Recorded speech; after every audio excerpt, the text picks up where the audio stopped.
আমি প্রথমে আল্লাহর কাছে এই দোয়া করে শুরু করছি যে আল্লাহ যেন আমাদেরকে এই আসন্ন মাস থেকে সর্বোচ্চ উপকার গ্রহণের তৌফিক দান করেন। তিনি যেন এই মাসটিকে আমাদের সারা বছরের হেদায়েতের ও ক্ষমা পাওয়ার উৎসে পরিণত করেন। কুরআন মাজিদের একমাত্র সূরা যেখানে রমজান সম্পর্কে আলোকপাত করা হয়েছে সূরাতুল বাকারা। সেই সূরার কিছু অংশ আজ আমি আপনাদের সাথে আলোচনা করতে চাই। আল্লাহ আদম আলাইহিস সালামকে এই অসাধারণ উপহার দিয়েছিলেন। তিনি আদম আলাইহিস সালামের সাথে সরাসরি কথা বলতেন, তিনি তাকে সরাসরি উপদেশ দিতেন, মুক্তভাবে সেখান থেকে আহার করতে বলেছিলেন। তিনি আমাদের মা এবং বাবাকে বলেছিলেন তারা এই জান্নাতে যা ইচ্ছা পেতে পারে। আমরা সবাই গল্পটি জানি, শুধুমাত্র একটি গাছ ছাড়া। এই সকল উপদেশ দেওয়ার মাঝে একটা বিষয়ে আমি আপনাদের মনোযোগ আকর্ষণ করছি, আর তা হলো আল্লাহ সরাসরি আদম আলাইহিস সালামের সাথে কথা বলেছিলেন। তিনি বলেছিলেন উসকুন আনতা ওয়া যাওজুকাল জান্নাহ। সরাসরি কথা বলেছিলেন তুমিও তোমার স্ত্রী জান্নাতে বসবাস করতে থাকো। আর জান্নাতের ব্যাপারে আল্লাহ বলছেন ইনদা সিদরাতিল মুনতাহা ইনদাহা জান্নাতুল মাওয়া। জান্নাতের অবস্থান অনেক উপরে। আর এই পৃথিবীকে আরবিতে বলা হয় দুনিয়া। দুনিয়া শব্দটি আদনা শব্দের স্ত্রীবাচক রূপ, যার অর্থ হচ্ছে নিচ। অর্থাৎ এই দুনিয়ার জীবন হলো সবচেয়ে নিম্নমানের জীবন। এখান থেকে আপনি শুধু উপরে যেতে পারবেন। আর উপর হলো জান্নাতের অবস্থান। জান্নাতের অবস্থান অনেক উচ্চতে। সূরা আন-নাজমে বলা হয়েছে এর অবস্থান আল্লাহর আরশের ঠিক নিচে। আমি যা বলতে চাচ্ছি, আদম আলাইহিস সালাম যে শুধু সরাসরি আল্লাহর সাথে কথা বলতেন তা নয়, তিনি আল্লাহর খুব নিকটেও ছিলেন। জান্নাতের নিয়ামত শুধু গাছপালা আর খাবার দাবারের মাঝে সীমাবদ্ধ নয়, বরং জান্নাতের এক অপার বিস্ময়কর নিয়ামত হলো আল্লাহ সুবহানাহু ওয়া তাআলার সংস্পর্শ। এটি জান্নাতের সবচেয়ে অসাধারণ নিয়ামত। তারপরেও আদম আলাইহিস সালাম এক ভয়ঙ্কর ভুল করে ফেললেন। শয়তানের ওয়াসওয়াসা সফল হলো, ভুল কাজটা ঘটে গেল। অনেক মানুষ এখানে ভুল করে, তারা মনে করে যে এই কারণেই আদম আলাইহিস সালামকে শাস্তি হিসাবে দুনিয়াতে দেওয়া হয়েছিল। তারা মনে করে যে এই কারণে আদম আলাইহিস সালামকে শাস্তি দেওয়া হয়েছিল, আর শাস্তিটা ছিল জান্নাত থেকে তাকে দুনিয়ায় পাঠিয়ে দেয়া। এভাবেই দুনিয়ার মানব জাতির বসবাস শুরু। আদম আলাইহিস সালামকে শাস্তি স্বরূপ এখানে পাঠানোর ফল। আপনি যদি গভীর মনোযোগ দিয়ে কোরআনের এই বিষয়টি অধ্যয়ন করেন তাহলে উপলব্ধি করবেন যে না, আদম আলাইহিস সালামকে আসলে এখানে শাস্তি স্বরূপ পাঠানো হয়নি। এটা খ্রিস্টানদের দৃষ্টিভঙ্গি। খ্রিস্টানরা মনে করে যে এই পৃথিবীর জীবন একটি অভিশপ্ত জীবন, এখানে মানুষ তার আদি পাপের প্রায়শ্চিত্ত করছে। কিন্তু আমাদের দৃষ্টিভঙ্গি এটা নয়। আমাদের মত হলো প্রতিটি মানুষ ফিতরাতের উপর জন্মগ্রহণ করে। প্রকৃতপক্ষে আদম আলাইহিস সালামের ঘটনার পরিপ্রেক্ষিতে আল্লাহ এই দুনিয়ার জীবন সম্পর্কে বলেন ওয়াজআলনা লাকুম ফিহা মাআইশ ক্বালিলাম মা তাশকুরুন। আমি তোমাদের জন্য অত জীবিকা নির্বাহের উপকরণসমূহ সৃষ্টি করেছি, তোমরা খুব কমই রয়েছে কৃতজ্ঞতা প্রকাশ করো।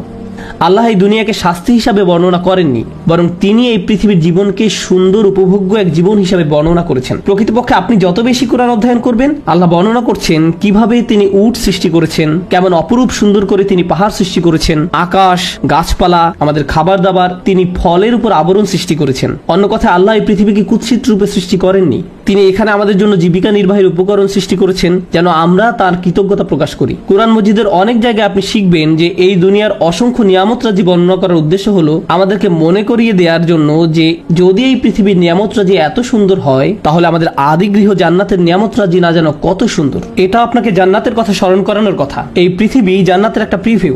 যদিও জান্নাত কল্পনাতীত সুন্দর, কিন্তু কিছু কিছু বিষয় দুনিয়ার সাথে সাদৃশ্যপূর্ণ। আল্লাহ জান্নাতের গাছপালার কথা বর্ণনা করেছেন। এখন আমি আপনি গাছপালা কিভাবে চিনব যদি আল্লাহ দুনিয়াতে গাছপালা না দিতেন? তিনি জান্নাতের নদী, মধু, দুধ, পাখির গোশত সম্পর্কে বলেছেন কোরআনে।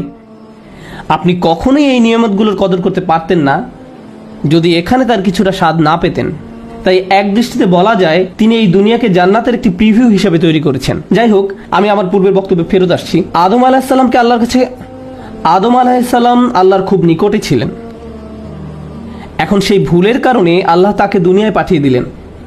আবার বলছি, আমরা এখন জানি এটা শাস্তি ছিল না, কিন্তু তবু এটাকে একটা শাস্তি মনে হয়, কারণ তাকে জান্নাত থেকে বের করে এখানে পাঠিয়ে দেওয়া হলো।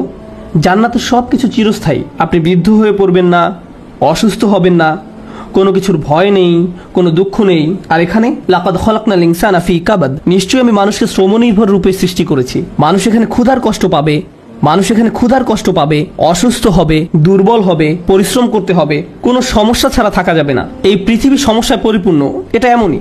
এই পৃথিবী সুন্দর হলেও আমাদের প্রত্যেকেরই জীবনে কোনো না কোনো সমস্যা রয়েছে। একটু কল্পনা করুন, আদম আলাইহিস সালামের কেমন খারাপ লাগতো যখন তিনি ভাবতেন যে তিনি আল্লাহর কত নিকটে ছিলেন, আর এখন তিনি আল্লাহ সুবহানাহু ওয়া তাআলা থেকে কত দূরে রয়েছেন। তাকে এত বেশি সম্মান এবং মর্যাদা দেওয়া হয় যে ফেরেশতাদের পর্যন্ত নির্দেশ দেওয়া হয়েছিল তাকে সিজদা করার জন্য। আর এখন তিনি এই পৃথিবীতে, যে আয়াতে তাকে পৃথিবীতে নেমে আসার জন্য বলা হয় ইহবিতু মিনহা জামিআ, এখানে আমাদের পিতা আদম আলাইহিস সালাম, মা হাওয়া আলাইহিস সালাম, ইবলিশ তিনজনকেই নিচে নেমে যাওয়ার জন্য বলা হয়। অর্থাৎ এখন আমাকে এই জায়গায় ইবলিশের সাথে শেয়ার করতে হবে। আমি ফেরেশতাদের সাথে থাকতাম, আর এখন ইবলিশ এবং তার চালাচামুন্ডদের সাথে থাকতে হবে। আমার অবস্থানটা কেমন হয়ে গেল? এটা অপমানকর। তার উপর তিনি আল্লাহ আযজা ওয়া জাল্লা থেকে দূরে থাকার বেদনা অনুভব করতেন। আল্লাহ তাকে এভাবে পাঠিয়ে দেওয়ার সময় বললেন, তোমার এবং তোমার সন্তানদের কিন্তু আবার উপরে উঠে আসার সুযোগ রয়েছে।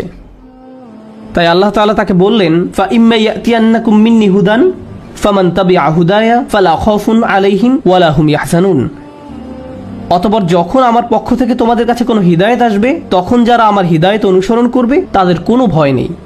কিন্তু যখন আমার পক্ষ থেকে কোনো পথ নির্দেশনা আসবে, এখানে বহু বচন ব্যবহার করা হয়েছে, অর্থাৎ শুধু আদম আলাইহিস সালাম নয়, বরং তার সন্তানদের প্রতি যদি কোনো পথ নির্দেশনা আসে ইতিহাসের যে কোনো সময়, যখন আমি হিদায়াত পাঠাবো, তখন যে কেউ তা মেনে চলার সিদ্ধান্ত নেবে, তাদের কোনো ভয় থাকবে না এবং তারা দুঃখিতও হবে না। আর এটা শুধু এই জীবনের জন্য নয়, বরং ফালা খাউফুন আলাইহিম ওয়ালা হুম ইয়াহজানুন। এই আয়াতের সত্যিকারের ইঙ্গিত হলো জান্নাতি জিন্দেগির প্রতি। জান্নাতের অন্যতম একটা শ্রেষ্ঠ উপহার হলো সেখানে কোনো ভয় এবং দুঃখ থাকবে না। অর্থাৎ আল্লাহ তাকে বলছেন, এই হিদায়াতের অনুসরণ করো, তাহলে তুমি আবার জান্নাতে উঠে আসতে পারবে, তুমি আবার তোমার আদিগৃহ জান্নাতে ফিরে আসতে পারবে। আদম আলাইহিস সালামকে এই অঙ্গীকার দেওয়া হয়েছিল, ভালো কথা। এভাবে ইতিহাসের পট পরিবর্তন হতে থাকে, শতাব্দীর পর শতাব্দী, একজন নবীর পর আরেকজন নবী, একজন নবীর পর আরেকজন, এভাবে অসংখ্য নবী এসে মানব জাতিকে আল্লাহর পথে ডাকতে থাকে। আদম আলাইহিস সালামকে দেওয়া প্রতিশ্রুতির বাস্তবায়ন হিসেবে নবীরা এভাবে মানব জাতিকে আল্লাহর পথে ডাকতে থাকেন। সেই নবীদের খুবই ক্ষুদ্র একটা সংখ্যার কথা আল্লাহ কোরআনে উল্লেখ করেছেন, অমিনহুম মান লাম নাকসুস আলাইক, এবং কারো কারো ঘটনা আমাদের কাছে বর্ণনাই করা হয়নি। এত বেশি সংখ্যক নবী এবং রাসূল পাঠানো হয়েছে যে অনেকের সম্পর্কে আমরা কিছুই জানি না। তো আল্লাহর এই প্রতিশ্রুতি অনুযায়ী হিদায়াত আসতে থাকে এবং অবশেষে তা চূড়ান্ত রূপ লাভ করে।